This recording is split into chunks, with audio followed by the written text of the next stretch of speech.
Top John Madden Quotes.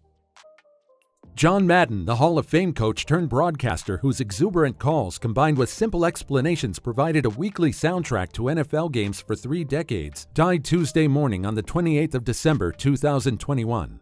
He was 85. Madden gained fame in a decade-long stint as the coach of the renegade Oakland Raiders, making it to 7 AFC title games and winning the Super Bowl following the 1976 season. He compiled a 103-32-7 regular season record, and his .759 winning percentage is the best among NFL coaches with more than 100 games. With a stellar record of 75.9 winning percentage in just 10 seasons, do you think another coach will hit such legendary status? Let us know in the comments section below. Meanwhile, today we will honor John Madden by highlighting some of his memorable quotes. Let's begin. Number 1. About coaching. Coaching isn't work. It's more than a job. It's a way of life. No one should go into coaching unless he couldn't live without it. Football is what I am. I didn't go into it to make a living or because I enjoyed it.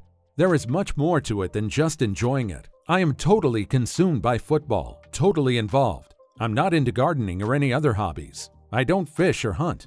I'm in football. John Madden began his pro football coaching career in 1967 as the Oakland Raiders linebackers coach. After 2 seasons, he was elevated to head coach. At 32 years of age when he was hired, he became the youngest head coach in the American Football League. In his first year at the Raiders' helm, Madden earned American Football League Coach of the Year honors as he led the team to a 12-1-1 record and an AFL Western Division title. Number 2. About Super Bowl. If you win a Super Bowl before you're fired, you're a genius and everyone listens to you.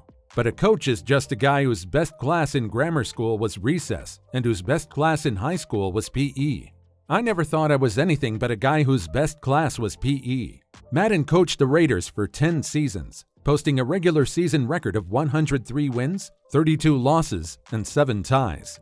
During that time, he guided the team to 7 Western Division titles, including 5 in a row from 1972 to 1976. Under Madden's guidance, Oakland never experienced a losing season. Madden's Raiders made 8 playoff appearances, including a 37-31 6-quarter AFC divisional playoff win over the Baltimore Colts in 1977. Perennial winners, the team never finished with fewer than 8 wins in the then 14-game season, 8-4-2 in 1970 and 71.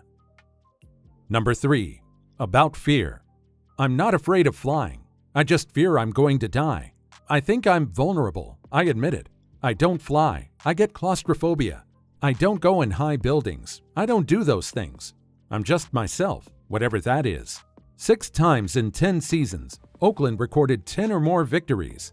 In 1976, the coach guided his team to a near-perfect 13-1 record to win the AFC Western Division. The success continued in the postseason with wins over New England in the divisional playoff game and a commanding 24-7 victory over the Pittsburgh Steelers in the AFC Championship game. Madden and the Raiders capped the 1976 season with a 32-14 win over the Minnesota Vikings in Super Bowl XI. Between the 1976 and 1977 seasons, the Raiders won 17 games in a row, one short of the then NFL record for consecutive wins. Number 4. About winning. I've always said winning's the greatest deodorant. And conversely, when you have a bad record, everything stinks, and everything starts to unravel, and everything falls apart.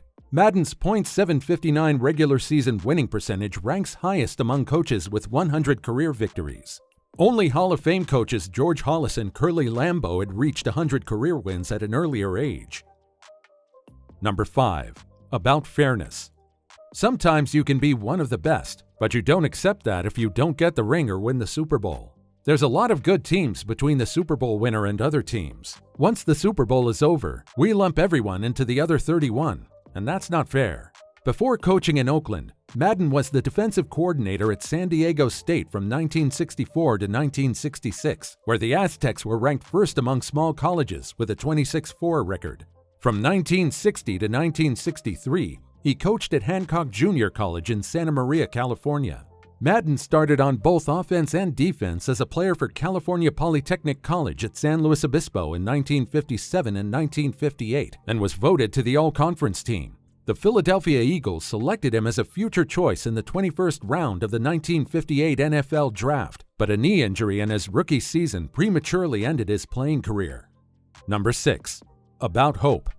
Don't worry about the horse being blind. Just load the wagon. In a statement, the Raiders said, "Few individuals meant as much to the growth and popularity of professional football as Coach Madden, whose impact on the game both on and off the field was immeasurable." He was inducted into the Pro Football Hall of Fame as a coach in 2006. Number 7. About winning. The only yardstick for success our society has is being a champion. No one remembers anything else.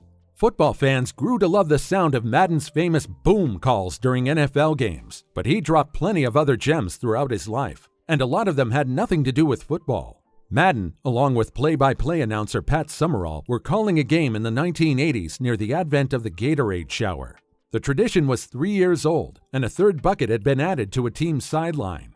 That prompted Madden to refer to the 3 buckets as a family and diagram which bucket would get poured on which player. Number 8. On his legacy.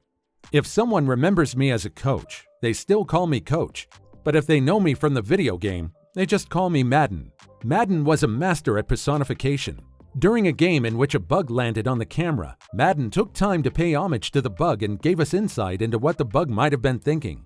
Ever the teacher, Madden didn't just impart football wisdom to the viewing public. He also gave fans a biology lesson, letting them know how heat escapes from the body after former Cowboys guard Nate Newton took off his helmet. Number 9. On his great life. If you think about it, I've never held a job in my life. I went from being an NFL player to a coach to a broadcaster. I haven't worked a day in my life.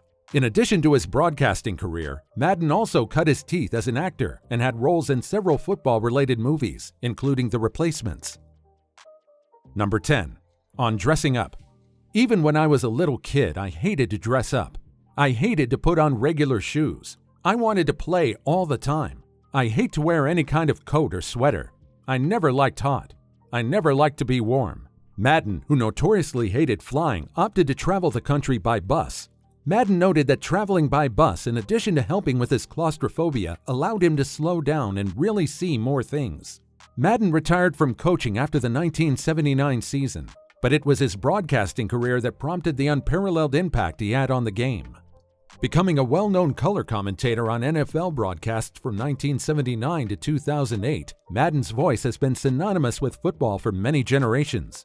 A 16-time Emmy Award winner, Madden famously called games with Pat Summerall and Al Michaels throughout his unrivaled broadcasting career. He worked 11 Super Bowls as an analyst until his final call in Super Bowl 47 before his retirement in April of 2009.